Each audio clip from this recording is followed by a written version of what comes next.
Aconteceu de novo. De novo. Mais uma vez, isso é uma praga que está se alastrando pelo Rio Grande do Sul. É do Brasil inteiro, mas aqui eu vou te falar uma coisa, hein?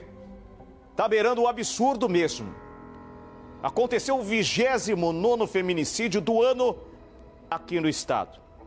Se a gente calcular por mês, são mais de 7 mulheres mortas desde o começo do ano. Janeiro, fevereiro, março, abril, mais de 7 por mês. Agora a vítima tinha 48 anos de idade.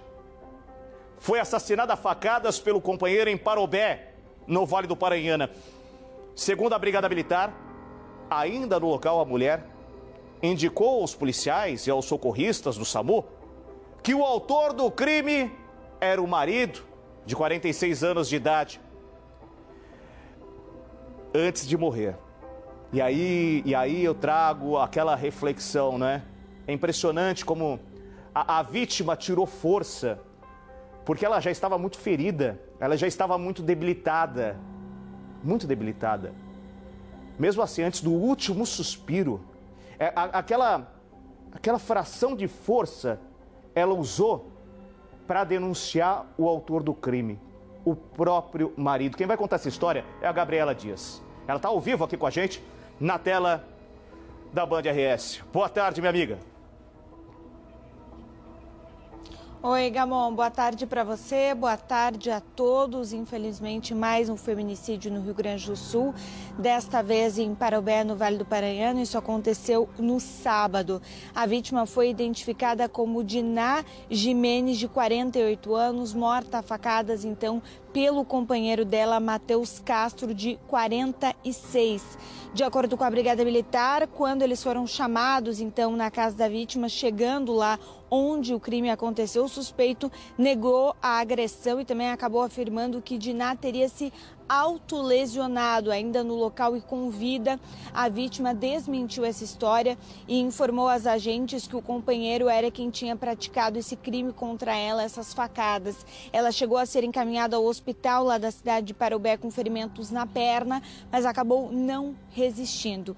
Desde maio do ano passado, maio de 2025, a vítima tinha uma medida protetiva contra o suspeito, mas acabou voltando a morar junto com ele, como acontece com diversas mulheres, principalmente por problemas financeiros, por uma dinâmica familiar, acaba não conseguindo fisicamente, né, ficar longe, daqui a pouco bancar uma outra casa, eles ficarem com 2 residências e acabou voltando a morar com esse homem, ainda assim com uma medida protetiva. A Diná acabou deixando 3 filhos, nenhum deles do suspeito, então são filhos de um outro relacionamento.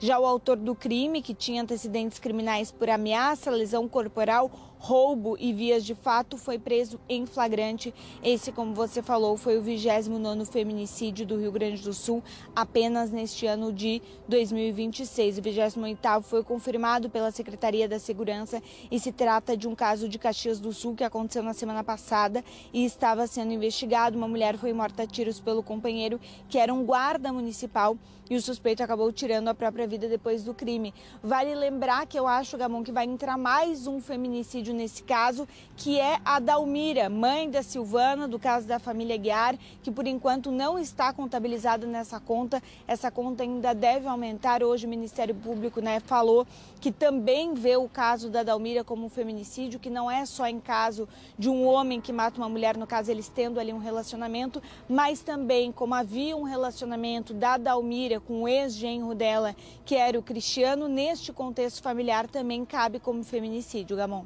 Quer dizer, pode aumentar, então, o número de feminicídios aqui do estado. Agora, a Gabriela Dias, que é uma repórter experiente, ela tocou num ponto crucial, que é o seguinte: a dependência financeira da mulher e também tem a dependência emocional, né? Esses 2 pontos são preponderantes, porque a partir do momento que ela é agredida, a partir do momento que ela sofre uma violência, registra a violência, consegue a medida protetiva, se ela voltar, e a gente sabe que volta por vários fatores, ela destacou esses 2 pontos, e são 2 pontos extremamente importantes. Quando ela volta, é quase que se ela assinasse o atestado de óbito, Porque geralmente é isso que acontece.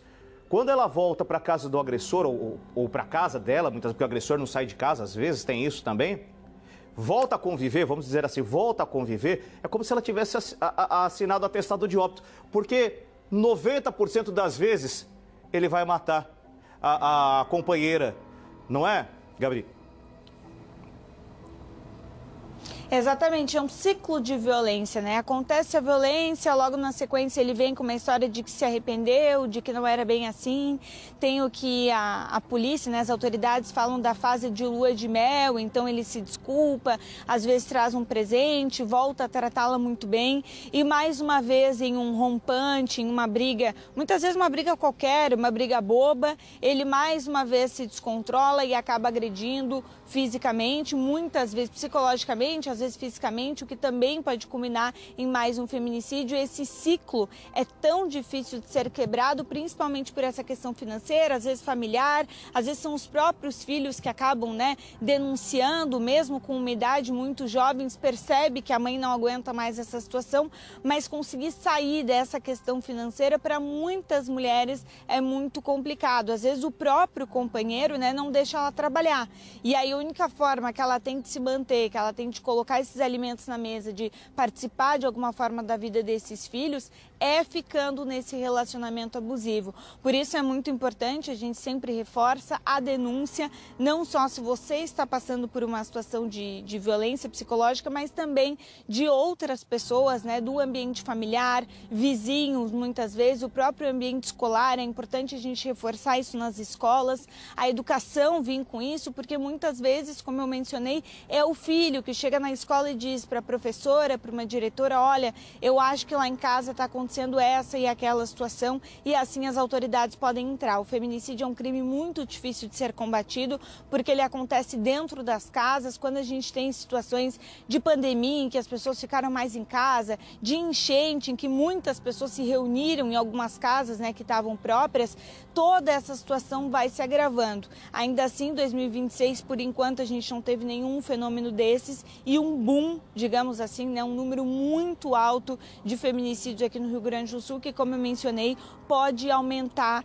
entrando aí o nome da Dalmira, da família Aguiar, que também foi considerada pelo Ministério Público como uma vítima de feminicídio, porque não é só a mulher, né, que se relaciona com o companheiro ou com esse companheiro, mas todo esse contexto familiar de o homem se sentir em algum momento superior à mulher apenas por ele ser homem e achar que pode, quando ele bem entender, tirar a vida dela.